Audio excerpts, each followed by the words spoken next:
What a nice day to start, guys. To, dumadaan ako sa church dito sa downtown. At palabas na ako dito sa patawid sa Sherbrooke. At ito yung Eaton Building. Yan.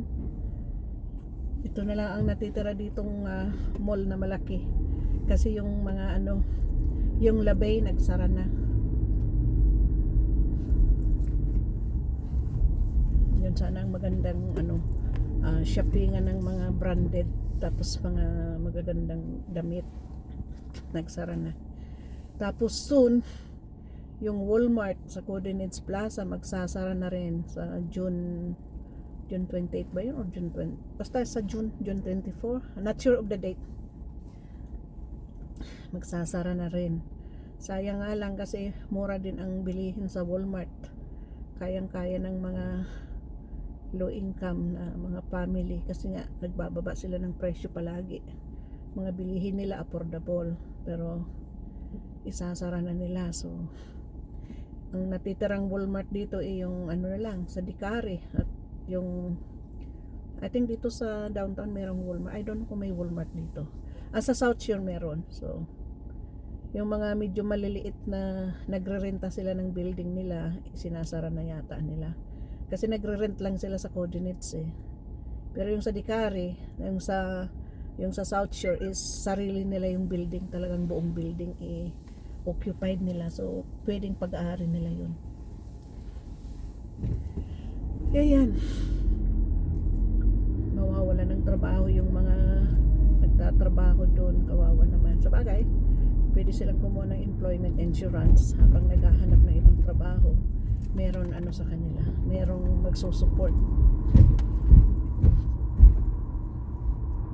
meron silang matatanggap basta declared yung trabaho. Pero kung hindi ka mag-declare ng trabaho dito, guys, wala kang magkukuhang employment insurance pag ikay nawala ng trabaho. Kaya maganda rin yung i-declare natin ang ating kita kasi bumabalik din yan sa atin. Kasi yung dito para makakuha ka ng pension, at least nakatrabaho ka ng 10 years na nagbabayad ka ng tax mo, nagpapasa ka ng income tax mo.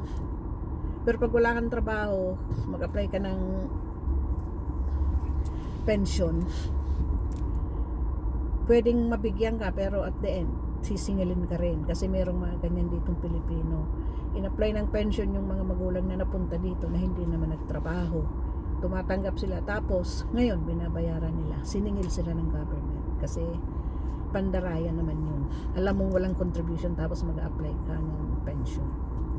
Anyways, ayun nga, ang benepisyo dito is maganda. Once na naka-declare ka talaga. Kung hindi ka magdi-declare, mag-ipon ka para meron kang monthly makukuha, ilagay mo siya sa RRSP. And then pag nag-retire ka, yung pera mong naipon, yun ang parang pension mong bibigay sa iyo monthly ng bangko. Ganun yun.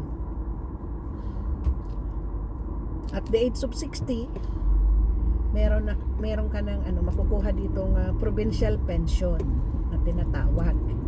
Ako, nung nag-60 ako, nakuha ko na yung aking provincial pension.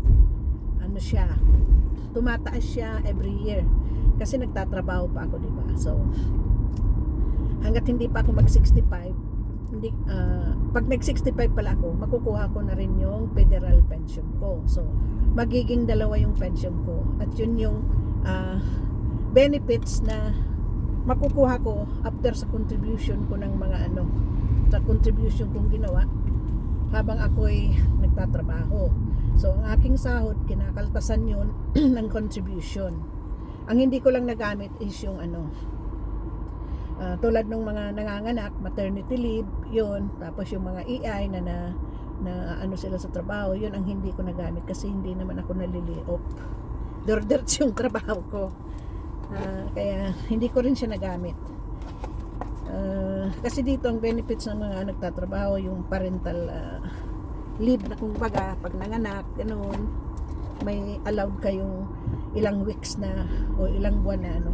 Ang mga nanganganak dito is 1 year yata yung ano, pwede lang kunin habang malit pa yung bata. Pero meron silang maternity leave na tinatawag. So parang 80% yata sa sahod nila ang nakukuha pa rin nila. So hindi siya walang wala, talaga may nakukuha pa rin. So yan ang mga benefits dito. At yung ano, yung anong tawag doon, yung aming healthcare is libre. Kaya yun ang mga benepisyo dito. At yung mga bata till I think 12 years old, libre ang kanilang dental dito. Yung salamin, I think hindi yata ang salamin. Yun ang hindi ko alam. Pero yun ang mga benefits dito guys na dapat malaman ng mga taong pumupunta dito, kaya maraming nag-a-apply kasi nga maganda ang benepisyo. So tulad ko, pag ako'y nag-retire, pwede na akong mag-stay sa Pinas ng 6 months dito at buhay na ako sa aking pensyon. Halimbawa na lang may 40,000 akong dumarating sa aking account monthly. Sa peso na yun kung halimbawa nasa Pilipinas ako. Siguro naman yung 40,000 buhay na kami doon. Buhay na kami mag-asawa sa Pinas. Dahil hindi naman ka nagre-renta. Hindi. May pangbayad kami ng kuryente. May pambili ng grocery. Buhay na kami ng aming pensyon. So kahit pabalik-balik kami kung ano, buhay na kami. Kasi kung magpensyon na lang akong halimbawa 1,000 na lang halimbawa federal 1,000, tapos sa provincial 500, so may 1,500 ako monthly. O magkano na yung 1,500? So siguro mga ano na yun, siguro mga nasa 60,000 na yun or close to 65, depende sa palitan. Di buhay na. Buhay ng mga lolo-lola. Yun. Naswertihan lang. Kasi pumunta ako dito ng 1999. So, ngayon 2026 na. So, ilang taon ako dito guys. So, 26, 2000. So, ano na ako? 28 years na ba ako? 99, 26 ngayon. So, 26. 27. Yeah, magta-28 years na ako dito. Ngayong May 10, ang ano ko dito, anniversary sa Canada. 28 years na ako. So, yun. So, at least, naka-maximum years, number of years na ako ng trabaho dito na makakakuha ng aking pension. Mag-retire ako, nasa ano ako dito, 29 years. Yun.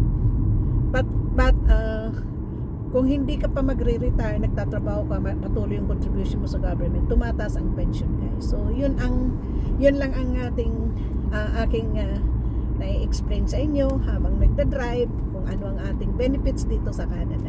So thank you for watching. See you in my next video.